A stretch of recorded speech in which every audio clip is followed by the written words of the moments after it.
So, you've been driving for 2 hours, you're starting to get tired and just want to get home. You're driving down a country lane and go to lean over. Crash. All because you didn't have an eBay special universal armrest.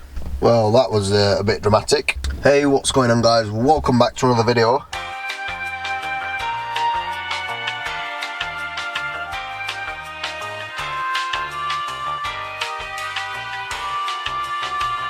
Just before we go ahead and get into this video, make sure you drop a subscribe and smash that like button. I really appreciate the support I've been getting recently, so keep it coming and let's go. And if you've not already been able to tell what we're doing today, we are indeed installing an eBay special universal armrest. Now, my previous car did come fitted with an armrest, and honestly it made such a huge difference, and now living with a car that doesn't have one is just honestly a pain, especially when I'm doing long journeys. So I managed to pick this one up off of eBay for about 10 quid. They do vary in prices, so you just got to be lucky when you do find them, but you can get some that are more expensive and some that are cheaper. Today we're going to hopefully be installing it, and I'll show you exactly what you have to do. It's not really rocket science. All you have to do is get a few self-tappers on either side and then put this thing on top. So yeah, we're going to be taking the seats out so we can drill into the side of the centre console. If you don't know how to take these seats out, you can watch my video of when I did take the factory ones out, and that pretty much applies to 99% of seats. They all do come out pretty much the exact same. So yeah, let me get these seats out and I'll see you in a sec.